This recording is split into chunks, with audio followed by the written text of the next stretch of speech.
World directory of modern military air crafts ranking ప్రకారం ఇప్పుడు భారతదేశం ఎయిర్ ఫోర్స్ అనేది Indian air force third most powerful air force కింద ranking వచ్చింది.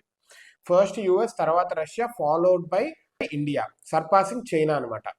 అయితే ఇదివరకు ఫోర్త్ స్టేజ్లో ఉండేది, ఇప్పుడు చైనాని కూడా దాటి వచ్చేసింది. భారతదేశం ఒక ట్రూవల్ రేటింగ్ వచ్చే 69.4 ఉంది, వేరాస్ చైనాస్ వచ్చేసరికి 63.8 ఉంది. తర్వాత జపాన్స్ వచ్చేసి 58.1 ఉంది, అండ్ ఇజ్రాయిల్స్ వచ్చేసరికి 56.3 ఉంది. లైన్గా ఇదనమాట. యుఎస్, తర్వాత రష్యా, తర్వాత ఇండియా, తర్వాత చైనా, తర్వాత జపాన్, తర్వాత ఇజ్రాయిల్. ఇంకా రిపోర్ట్లో ఏముందంటే India's well balanced fleet composition of fighters, helicopters and trainers, ఈ మూడు ఉంది. Unlike China's fighter heavy force అనమాట. చైనా వాళ్ళది ఫైటర్సే ఎక్కువ ఉన్నాయి, కానీ మన భారతదేశంలో హెలికాప్టర్స్ ఉన్నాయి, ఫైటర్స్ ఉన్నాయి, ట్రైనర్స్ అందరూ ఉన్నారు.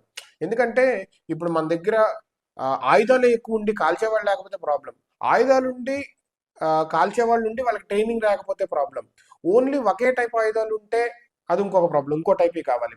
అలాగ ఫైటర్ జెట్ ఇంజన్సే కాదు, హెలికాప్టర్సే కాదు, ఇలాగా మన భారతదేశంలో చాలా స్ట్రాంగ్గా ఫైటర్స్ ఉన్నాయి, అండ్ అప్కమింగ్ ఇండిజినస్ ఫైటర్స్ కూడా వస్తున్నాయి.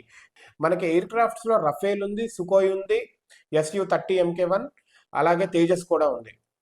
అండ్ ఫ్యూచర్లో ఇండిజినస్ జెట్స్ కూడా రాబోతున్నాయి. LCA MK1A, MK2, ఇవన్నీ మనం పాత వీడియోస్లో కూడా చెప్పుకున్నాము. ఇండియా స్లోగా దాని ఎయిర్ డామినెన్స్ అనేది పెంచుకుంటుంది, becoming one of the strongest forces in the world. Operation Sindoor అలా మన ఇలా తట్టిందనమాట తలుపు. అలా తలుపు తట్టంగానే మన పవర్ ఏంటి ప్రపంచానికి ఇప్పుడు తెలిసి వస్తుంది. అప్పుడు దాకా నిద్రపోతున్న సింహాన్ని కదిల్చినట్టు అయింది. భారతదేశము గర్జిస్తే ఎలా ఉంటుంది, ఇంకా గర్జించలేదు, జస్ట్ నిద్రపోతుంది కాస్త లేచి ఆవలిస్తేనే ఇలా ఉంది.